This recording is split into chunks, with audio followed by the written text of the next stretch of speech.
Boa tarde, CIPEC Brasil, boa tarde, galera!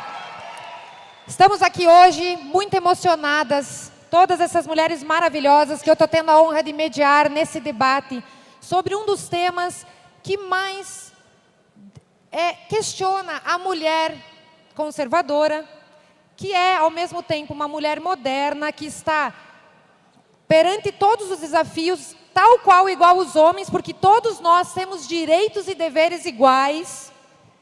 E temos aqui grandes mulheres que vão dar hoje o exemplo disso. Qual o desafio da mulher conservadora nos dias de hoje? Esse é o grande tema do nosso painel.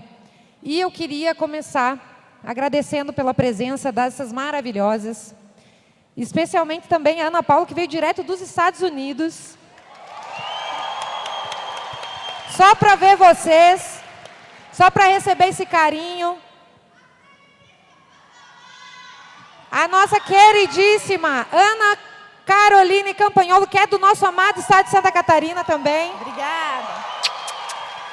Referência antifeminista no Brasil.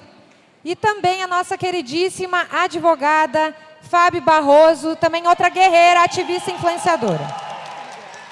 E vou começar agora questionando a Ana Paula Henkel, porque, Ana Paula, você, referência no voleibol, atleta, que ganhou aí bronze nas Olimpíadas, depois virou mãe, arquiteta, esposa, atualmente exerce um trabalho brilhante como comentarista política e jornalista, e todos nós acompanhamos, somos fãs. E eu queria te perguntar, Ana Paula, para começar essa rodada, porque cada uma vai falar um pouquinho, desde a época que você esteve no esporte até hoje, e perante o mercado de trabalho, sendo mulher, você vê que existem esses clichês, esse preconceito? Como é que tu vê a questão do esporte na tua época? Porque a gente via que vocês eram mulheres aguerridas, não tinha mimimi, e hoje a gente tem esse negócio de trans, essa diferenciação ridícula que eles tentam complementar. Passo a palavra para você em primeiro lugar. Bom, boa noite, um prazer estar aqui com vocês. Falo que as pessoas me veem nos pingos todos os dias, no 4x4. Ana Paula de Los Angeles, mas o corpo está lá e o coração sempre fica aqui. Então, eu estou muito feliz de estar aqui, muito, muito feliz mesmo, muito feliz. A gente que carregou a bandeira do Brasil durante tantos anos, foram 24 anos, né, jogando pela seleção, 4 Olimpíadas, incontáveis contusões. E aí, quando a gente encerra essa carreira, é muito difícil a gente não olhar para a bandeira e não se emocionar da mesma maneira. Mas não adianta não se emocionar, a gente tem que botar o pé no chão e trabalhar para o melhor, para o sucesso, seja no esporte, seja fora. E eu acho que nós, mulheres, temos um papel fundamental nisso. Muita gente, às vezes, pede que eu compare a política americana com a brasileira, o cenário, e dá para a gente fazer algumas comparações, embora alguns cenários eles sejam totalmente diferentes. Muita gente hoje vê os Estados Unidos, a confusão que deu agora no Afeganistão, um presidente eleito sob grandes indícios de fraudes, e os 3 primeiros dias na Casa Branca, assinou mais de 40 ordens executivas voltando a políticas que não trariam segurança doméstica ou segurança internacional. E, no entanto, mesmo dentro de 7 meses de caos, as pessoas perguntam como a América, como os Estados Unidos ainda resistem, porque a gente vê alguma coisa acontecendo. O que é? Os Estados Unidos é uma pirâmide de baixo para cima. Infelizmente, no Brasil, é de cima para baixo. O governo federal pode muito, a União pode muito, o Supremo Tribunal Federal pode muito. E lá nos Estados Unidos, as coisas funcionam de baixo para cima. A política, as ações, os resultados, eles estão muito perto no vereador, no prefeito, Washington pode ter um peso grande na sua vida, mas você tem alguns filtros que precisam ser vencidos para que uma tirania seja estabelecida.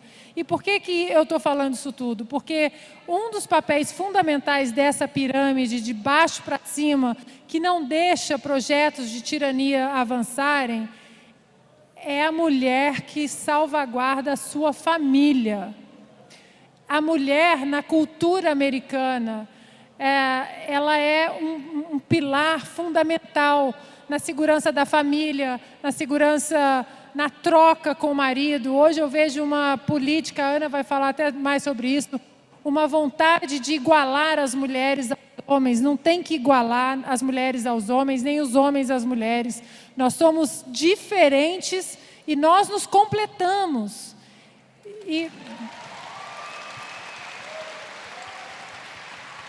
existem papéis da mulher que são insubstituíveis. Por mais que tentem dizer que qualquer homem pode ser mãe, não é verdade. Ou qualquer mulher pode ser pai, não é verdade.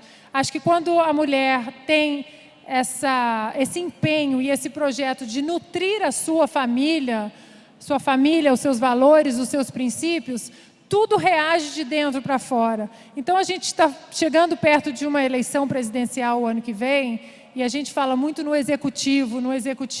Só que o executivo vai passar, o presidente Jair Bolsonaro vai passar, se é em 2022, se é depois, o próximo vai passar, e nós temos que começar a defender princípios, porque se a gente segura nesses princípios, e o papel da mulher na família é fundamental na defesa desses princípios, pode passar quem quer que seja no executivo, que os princípios estarão muito bem estabelecidos na nossa sociedade.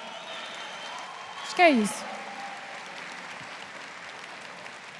Fábio Barroso, advogada, ativista, influenciadora digital, tem um canal também de notícias, sempre ligada nos temas de direita, sempre defendendo as liberdades.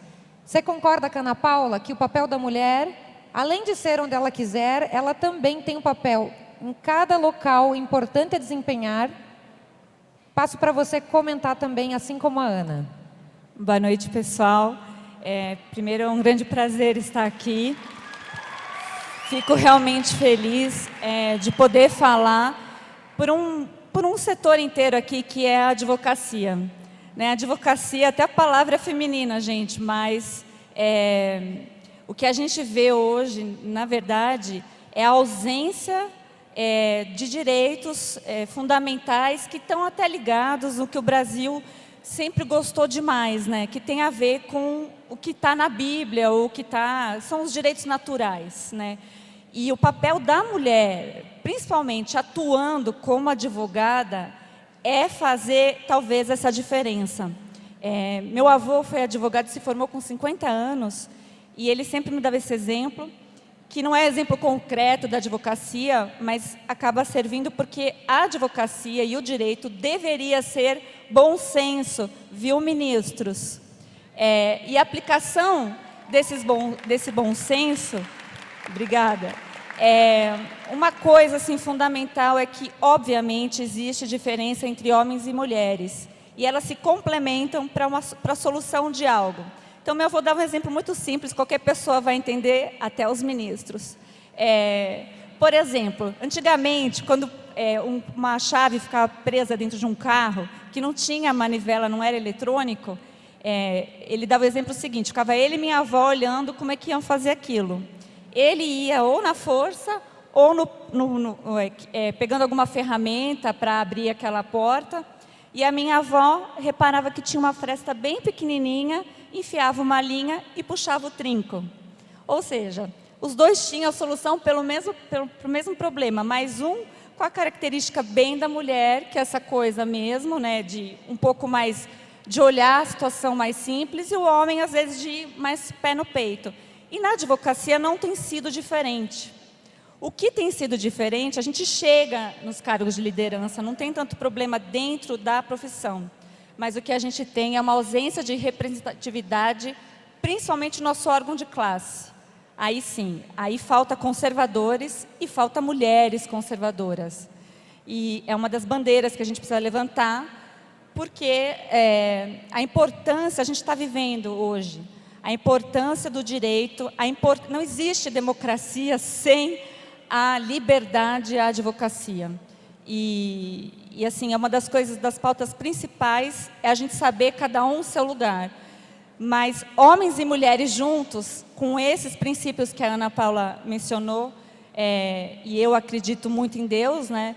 Então meus princípios estão sempre ligados nisso, a gente vai acabar achando a verdadeira justiça. Então, por menos leis progressistas e por mais leis que se aproximam das pessoas e que, né, que Deus nos ajude realmente a que esse país seja finalmente um país justo, né? Aí pertence a Deus mesmo. Obrigada. Ana Campagnolo. Obrigada, Nossa Carol. autora antifeminista mais querida do Brasil. Ana, você é professora, historiadora, também deputada estadual do nosso lindo estado de Santa Catarina. O seu livro, Feminismo, Perversão e Subversão, ele combate exatamente todos os argumentos que as autoras feministas trazem. Então, você tem um trabalho, uma jornada muito intensa nesse aspecto. Então, reiterando a nossa pergunta, precisamos do movimento feminista para conseguir um espaço no mercado de trabalho e na política? E você é um exemplo de uma mulher que entrou, assim como eu, num cargo eletivo? Bom, eu acredito firmemente que não, mas essa é uma falácia que a gente ouve recorrentemente. Parece que nada existia antes do movimento feminista. Então, nós ouvimos com frequência, né? Que a mulher não poderia votar. Você talvez tenha ouvido isso, Carol. Você nem ensinaria isso se não fosse o movimento feminista, que nós não podemos trabalhar ou estudar. E o movimento feminista usa isso como uma forma, inclusive, de roubar as nossas conquistas pessoais. Mas se a gente voltar no passado, a gente vai ver que não é dessa forma. Por exemplo, Hatshepsut era filha do rei Sargão. Há mais ou menos 4.000 anos antes de Cristo, ela é considerada uma das maiores e a primeira poetisa, tendo escrito cerca de, 40 textos literários, há cerca de 5.000 anos atrás, muito tempo atrás. Essa Hatshepsut foi a primeira faraó, né? Aneduana, que era filha de Sargão, foi essa escritora e literata. A gente teve também Cleópatra, a gente teve Princesa Isabel aqui no Brasil, a gente tem grandes personalidades na história do Brasil, que foram mulheres e protagonizaram movimentos, inclusive muito injustiçadas pelas feministas que não reconhecem esses louros. Da mesma forma, quando a gente fala sobre estudar, a Igreja Católica instituiu, né, as universidades no Ocidente. A gente tem Santa Hildegarda, que era musicista, dramaturga, poetisa, médica naturalista, abadesa. Então a gente tinha mulheres que eram senhoras feudais e mulheres que eram até generais, liderando batalhas na época dos feudos. Então as mulheres ocuparam muitos espaços. A própria Margaret Thatcher, que veio depois do movimento feminista, que é um movimento do século XVIII, quando ela assumiu como primeira mulher a ser primeira-ministra no Reino Unido, ela disse: eu não devo nada ao feminismo, porque feminismo é puro veneno. E aí comentaram com ela, né? Olha, as feministas não gostam muito de você. Ela respondeu: bom, eu também as odeio, então está tudo na mesma coisa. Então a gente ouve muito essa falácia a respeito de todos os lugares que a mulher ocupa hoje. No esporte, no mercado de trabalho. O mercado de trabalho, ele tem que ser compreendido do ponto de vista econômico e não do ponto de vista de sexo. O movimento feminista, ele coloca um óculos, como toda ideologia, muito míope na nossa visão para enxergar qualquer coisa, para enxergar as relações dentro de casa, para enxergar no mercado de trabalho, e coloca a culpa de todas as vantagens ou desvantagens econômicas em uma suposta opressão ou dominação masculina. Então as pessoas olham para tudo o tempo todo sob o viés de encontrar aonde uma mulher possa estar sendo oprimida. Então, muitas pessoas não sabem ou esquecem que os homens são a maioria da população carcerária. Eles têm 2 vezes mais chances de se tornarem usuários de drogas. No Brasil, segundo a UOL, fonte confiabilíssima de pesquisa, segundo a UOL, são 7 vezes mais homens se suicidando do que mulheres. Os moradores de rua, eu tenho certeza que nem precisa de estatística, vocês já observaram isso. No Brasil, 85% dos mendicantes são homens. Então, existem inúmeras situações onde os homens estão em desvantagem social. E o movimento feminista coloca um óculos que traveste a verdade, para que a gente veja somente aquele momento onde a mulher está em desvantagem. E apenas para a gente concluir essa questão, o Thomas Sowell, que é um economista negro e anticotista, que escreveu inúmeros livros sobre isso, ele fala muito sobre as falácias do mercado de trabalho. E ele fez várias pesquisas e reuniu pesquisas de outras pessoas, como Warren Farrell, por exemplo, e ele demonstrou o seguinte: uma mulher que se comporta como um homem no mercado de trabalho ganha, em média, mais do que o homem solteiro. Então, nessas pesquisas realizadas pelo Thomas Sowell, ele comparou, por exemplo, profissionais em todos os âmbitos do mercado de trabalho, entre 25 e 40 anos, solteiros, que não são casados, que nunca foram casados e que não têm filhos. Quando você compara esses dois tipos de profissionais, homens e mulheres, as mulheres ganham mais do que os homens. Em algum momento, quando as mulheres passam a ganhar menos, você precisa verificar quais são as razões. E o Thomas Sowell vai dizer para a gente: as mulheres escolhem profissões de meio período ou profissões que pagam menos, não porque a mulher quer ganhar menos dinheiro, mas porque ela preza também pela qualidade de vida. Tem casais aqui hoje? Levanta a mão para eu ver, dar uma olhadinha. Bom, eu tenho certeza que nesse caso, eu vou explicar uma coisa que acontece no Japão, e se isso acontece na casa de vocês também, vocês batem palma, tá bem? Existe um costume no Japão chamado okozukai. Os maridos ganham o dinheiro e as mulheres controlam e gastam. É assim na casa de vocês também? Então, o Thomas Sowell vai explicar para a gente inúmeros fatores relacionados ao mercado de trabalho.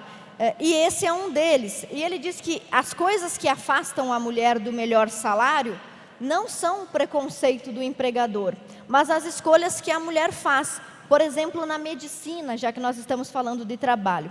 Nós temos, com certeza, a Ana Paula vai confirmar para mim, muito mais meninas interessadas em jogar vôlei do que meninas interessadas em jogar futebol. Mesma razão pela qual há mais patrocínio para o Neymar do que para a Marta. E não tem a ver com o fato da seleção não ter tantos títulos quanto a masculina. Não tem a ver com isso, não. Tem a ver com o machismo, né? Que as pessoas não querem assistir por preconceito. É isso que as feministas dizem. Então, no mercado de trabalho, as mulheres fazem escolhas. As médicas, por exemplo, elas preferem pediatria e geriatria do que cardiologia e anestesia, que pagam mais. Então, Thomas Sowell vai desmistificar isso para que as mulheres tenham um pouco mais de autoestima. O movimento feminista não quer que você pense que você pode chegar a determinado lugar pelas suas próprias forças. Ele quer que você pense que precisa de uma política pública, de uma política feminista para defender você, ou de um movimento político partidário. Eu tenho certeza que eu ocupei todos os lugares de poder que uma mulher poderia chegar, e tenho certeza que as feministas odeiam isso, né? Eu sou mãe e dona de casa, como eu não tenho empregada, não tenho babá, eu sou dona da minha casa mesmo. Além disso, eu sou professora, estou no espaço de poder de educação, e sou política, estou no espaço de poder público, e também sou empresária, espaço de poder econômico. Estou em todos esses lugares, mas eu tenho que dizer uma coisa para você que quer fazer a mesma coisa que eu. Toda escolha que você faz é uma renúncia. Neste momento, eu podia estar na minha casa com a minha filhinha de 9 meses, imagina como ela é fofa. E eu estou aqui com vocês, nenhum de vocês é tão fofo quanto ela. Então, se você, mulher, quiser estar no mesmo lugar que um homem, é completamente possível, desde que você comece a copiá-los. E você já reparou, talvez tenham reparado no marido de vocês, eles só pensam em trabalhar. Se você quiser fazer isso, você pode, mas é uma escolha, tá bem? Obrigada.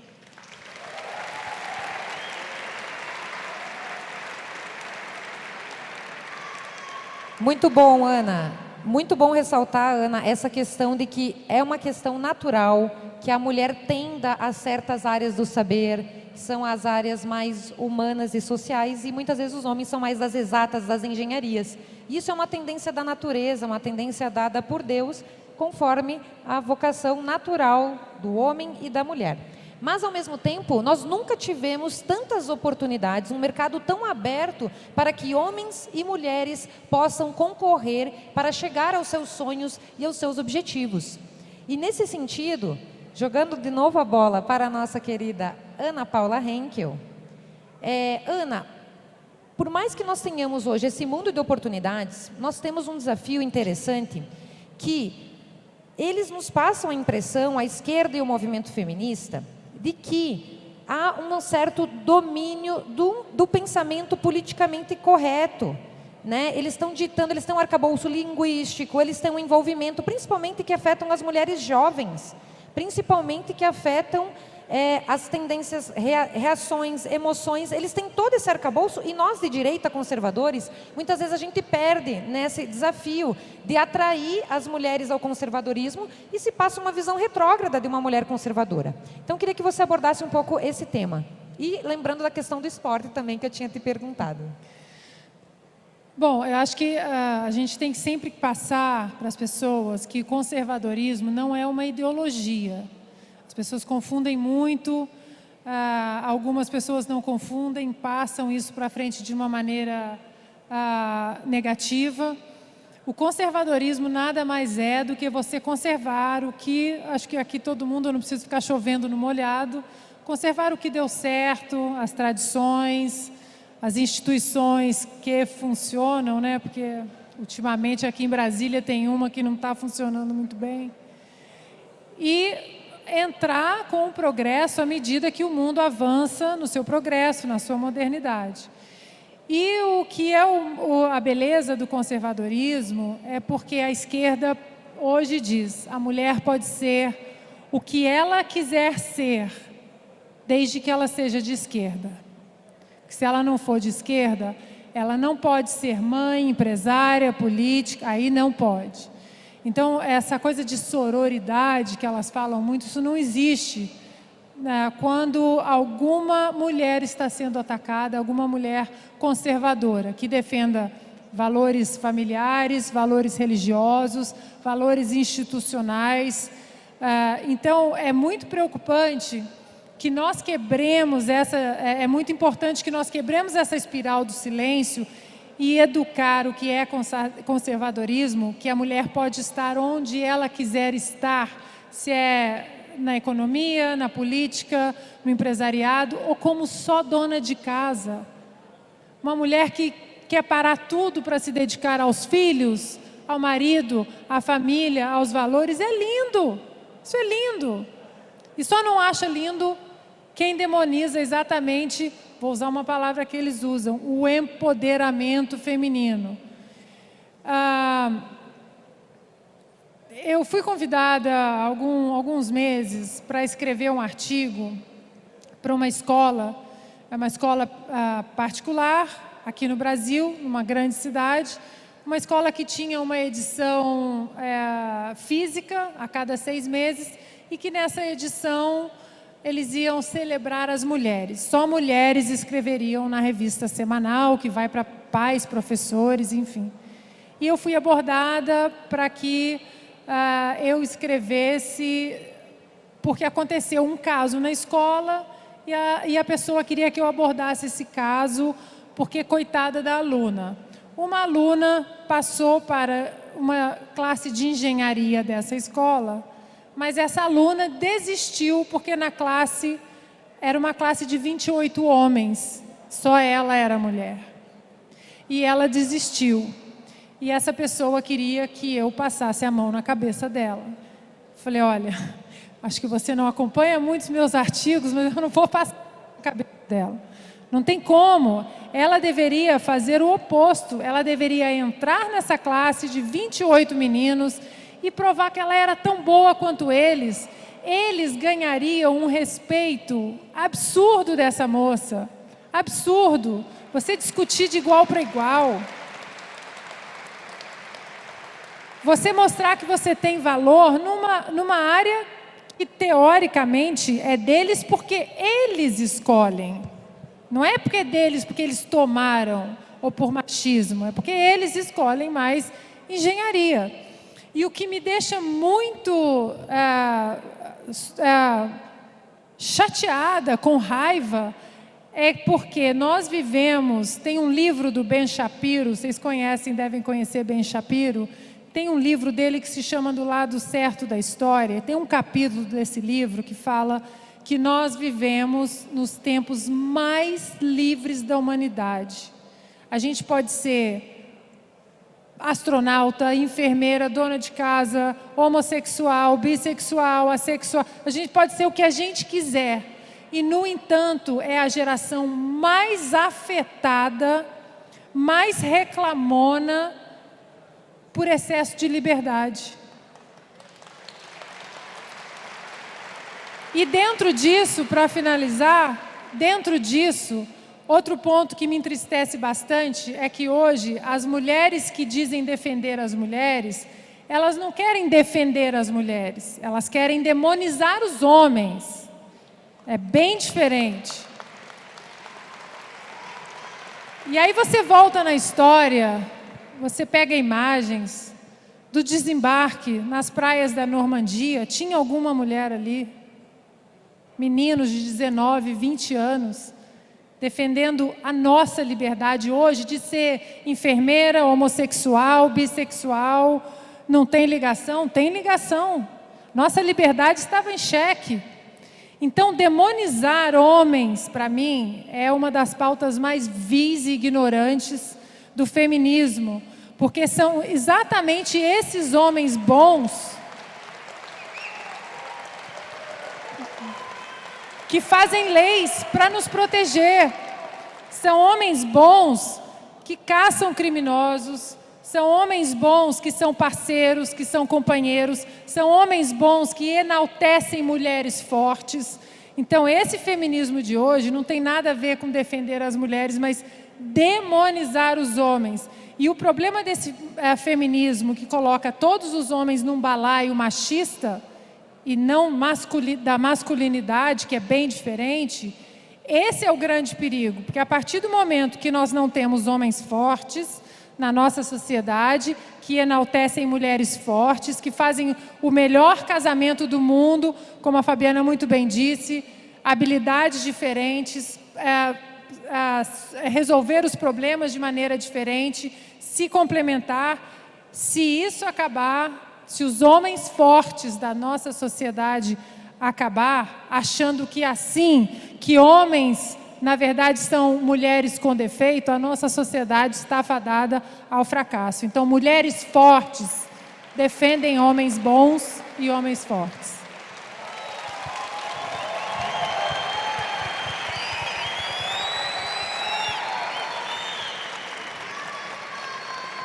Muito bom, Ana. A Ana Campagnolo tem um vídeo nesse mesmo sentido. Faz uns 3 meses, você estava na Assembleia Legislativa e você fez um levantamento do número de projetos de leis que tinha para a proteção das mulheres. E como a gente vive numa sociedade supostamente machista, né, que daí por isso tem que proteger as mulheres, você fez um levantamento de que só havia lei protegendo as mulheres, e aí você fez um levantamento que eu gostaria que você falasse aqui para nós, sobre a vulnerabilidade masculina também, porque parece que só a mulher sofre violência doméstica, e os idosos e crianças e adolescentes. E aqui eu quero ressaltar a presença da nossa ministra, Damares. Levanta aí, ministra.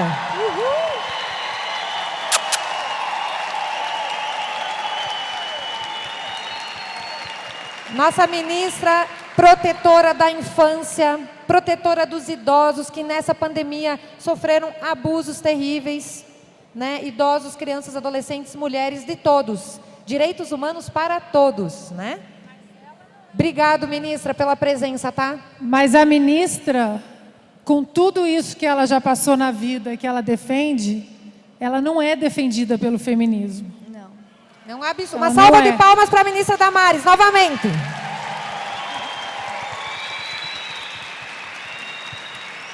Ana, então desmistifica para a gente essa questão. Fala um pouco da vulnerabilidade masculina. Vamos passar a brasa, nós mulheres aqui, vamos enaltecer também os nossos homens que fazem tantos trabalhos perigosos e ergueram esses grandes monumentos da humanidade e tantas coisas boas. Fala aí para nós. Até parece que a gente tinha combinado, mas eu estava vindo no avião e estava lendo um livro da Camille Paglia, Para vocês verem como eu realmente não sou preconceituosa com o livro, e vocês também não deveriam ser.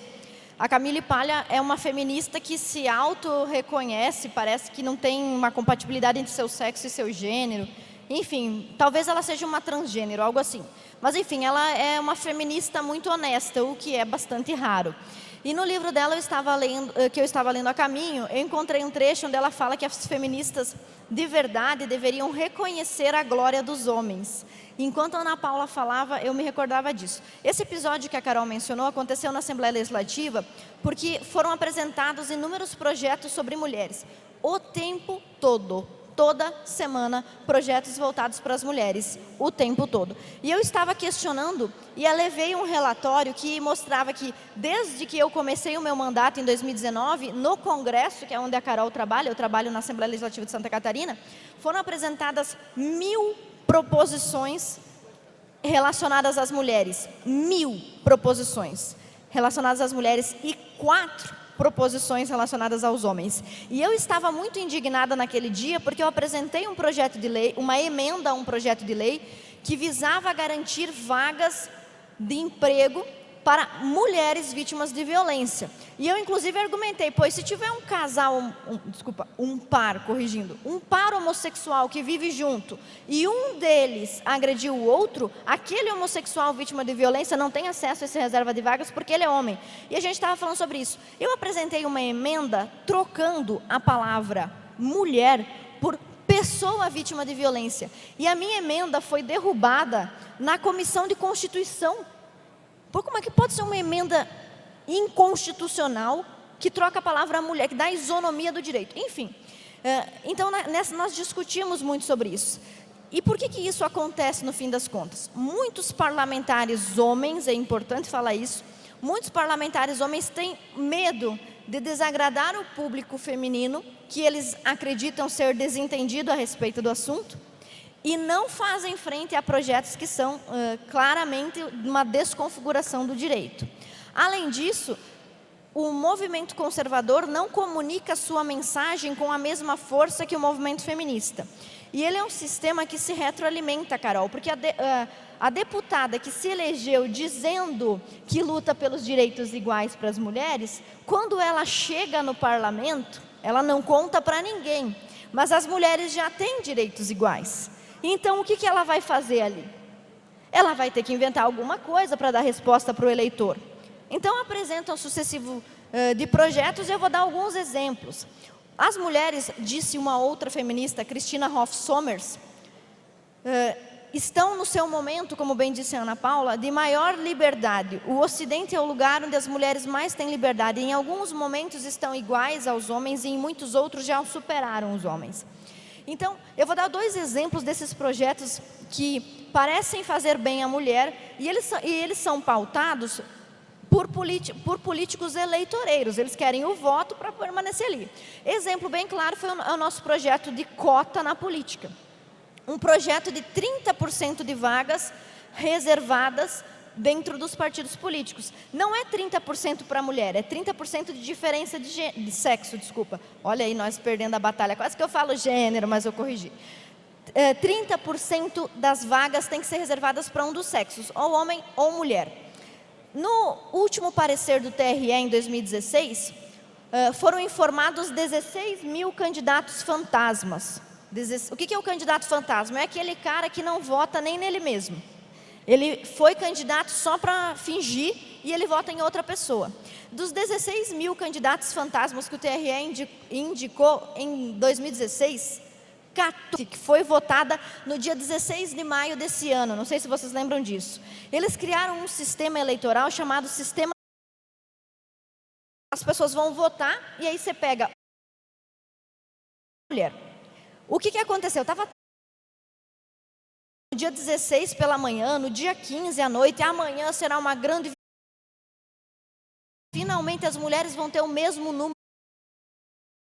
55 vagas para a nova Constituição. Dessas 155 vagas, 78 deveriam ser que tivesse mais votos.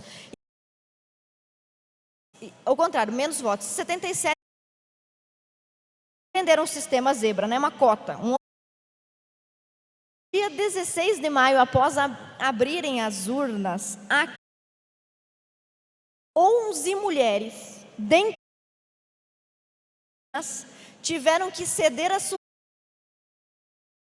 porque o povo tinha votado em mais mulheres. O sistema de cotas estabelecido pelas feministas fez com que 11... Vocês viram essa matéria? Podem pesquisar para diversidade. As feministas lutam 50%. Se existisse uma as mulheres estariam sendo prejudicadas, pois há décadas as mulheres das estudantes que... Então veja, quando uma mulher quer para um espaço, elas conseguem. Se nós não estamos naquele espaço, é porque a gente não quer aquele espaço.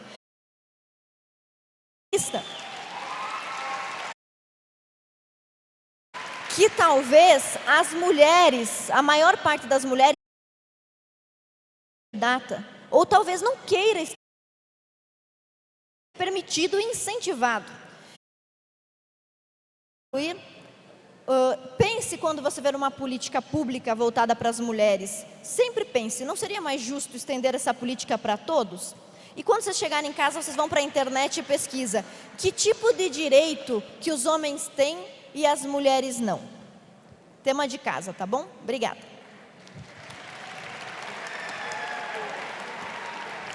Pessoal, nosso tempo está quase terminando e antes da gente passar para as considerações finais, eu só quero que a Fábio mostre a camiseta que ela trouxe e diga, Fábio, quais foram as 2 ações que vocês entraram na defesa das nossas liberdades, você que participa do Movimento dos Advogados pelo Brasil. Aqui nós temos uma camiseta de advogados pró-Bolsonaro e pró-Brasil, obviamente. E também é a direita jurídica conservadora, porque existe, ela é feita por homens e por mulheres. Aliás, essa cultura do mimimi, né, de fazer que a sociedade fique frágil, que homens fiquem frágeis, acaba fazendo com que o ministro do Supremo Tribunal Federal se chateie com uma charge e mande prender uma pessoa. Então, se nós tivéssemos homens na posição deles, eles saberiam que isso é simplesmente uma piada e não mereceria prisão. E eu sei que hoje, eu sei que eu sou mulher, a gente está na frente dessas brigas todas e nós temos uma ação que é a chamada maior ação do mundo, porque foram as pessoas que colocaram essa ação, esse nome. Nós subimos à Corte Interamericana para dizer, né, a cortes internacionais, que direitos dos advogados não estão sendo respeitados no Brasil. E a gente está esperando ser pautado. É óbvio que é uma corte ali que é globalista, a gente não tem nenhuma esperança de que aquilo vai ser, mas pelo menos para trazer para o debate público o que de fato está ocorrendo e é uma realidade no Brasil. E a outra ação, que também valentes advogados, e aqui, né, tanto faz, mas são homens e mulheres. Mas eu queria até dizer o nome de um dos advogados, que ele é muito corajoso, é um homem, que é o Paulo Faria. O Paulo entrou amanhã com pedido de prisão do ministro Alexandre de Moraes, fundamentado...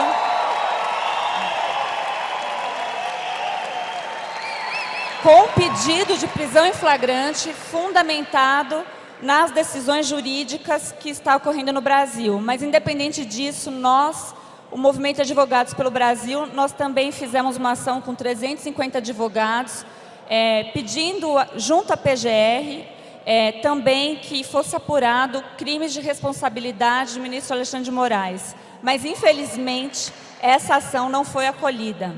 Mas a gente não vai desistir, eu preciso dizer isso. Então, por uma cultura do não mimimi, ministros, pelo amor de Deus, se atentem para a Constituição desse país, que ela não olha com esse olhar que vocês estão olhando. Parem de punir pessoas por crime de opinião. E eu preciso lembrar de 2 pessoas aqui que nesse momento estão presos, né? Eu preciso falar que o Brasil anseia mesmo pelo Daniel Silveira livre e pelo Roberto Jefferson livre. Olha lá, tem até uma faixa lá, liberdade para Daniel e Roberto Jefferson. Obrigada, gente. É isso mesmo. E essa é uma pauta que o pessoal acha que é só parabéns aí pela faixa. E eu quero ver se um dia esse tipo de comportamento chegar e prender uma esquerdista mulher porque ela fez uma piada, por exemplo, de mau gosto. A piada de mau gosto tem punição no nosso Código Penal, que seria crimes contra a honra. Então, eu acho que se a sociedade tivesse na sua posição correta, homens, né, sendo fortes, e mulheres até com seu jeitinho um pouco mais pertinentes mesmo às mulheres, a gente não teria tanto melindre por palavras, né? É isso, eu precisava me posicionar. Quero agradecer essa camiseta que eu ganhei de outro amigo que está aqui presente, o advogado Paulo Mafroletti. E aqui também a gente está presente a advogada Flávia Ferronato, para vocês verem como é dividido. Eu citei 2 mulheres e 2 homens. O importante é a gente estar nessa luta pelo Brasil melhor. Obrigada. Pessoal, no próximo dia 7 de setembro, nós vamos comemorar a independência da nossa pátria. Estamos nos aproximando do bicentenário da independência. E o ano que vem vai marcar aquela que deve ser a segunda independência do Brasil. A independência do povo contra o estamento burocrático podre do Brasil. Estamos vendo os amigos aqui representando Daniel Silveira, Roberto Jefferson, assim como os jornalistas Sarah Winter, Oswaldo Eustáquio e tantos brasileiros patriotas que estão sendo presos por palavras. Que absurdo, minha gente. Então, assim, mais do que nunca, parabéns pela união, tamo junto. Obrigado por esse painel, foi um tema importante, mas enquanto nós estamos aqui, o Alexandre de Moraes está prendendo mais brasileiros patriotas lá. Então, fiquemos sempre vigilantes, intemeratos e fortes. Ana Paula quer passar um recado, porque o nosso tempo já esgotou. Agradecer mais uma vez a presença de todos vocês aqui, acho que em nome das meninas, mas só um recado para esse 7 de setembro, para a gente... Eu moro nos Estados Unidos há muitos anos, eu dou aula sobre história americana.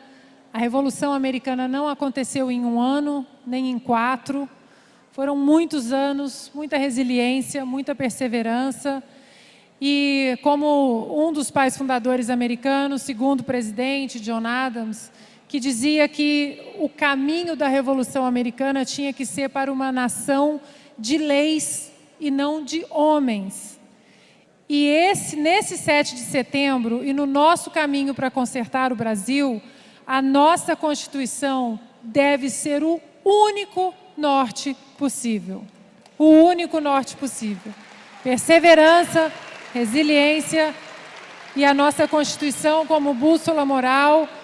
Por mais que ela tenha defeitos, lá na frente a gente pode ter a chance de arrumar, mas ela tem que ser o único norte possível. É dali que a gente vai tirar nossas forças e que a gente vai consertar as coisas que precisam ser consertadas, mesmo quando o jogo do outro lado é um jogo sujo. Muito obrigada e boa noite a todos. Obrigada, pessoal. Tamo junto. Boa noite. Obrigada, meninas. Uma salva de palmas a todos os brasileiros, aos que estão presos nessa tirania do judiciário, nesse terrorismo do judiciário. Uma salva de palmas aos brasileiros patriotas que lutam pela liberdade. Graciela, aqui do PTB. Tamo junto com o Roberto Jefferson também, tamo junto com o Daniel Silveira. Obrigado. Obrigado, meninas. A gente não vai desistir, viu, gente? Para trás nem para pegar impulso. Nós somos brasileiros e a gente vai avançar por justiça nesse país. A gente vai conseguir. Tchau, gente.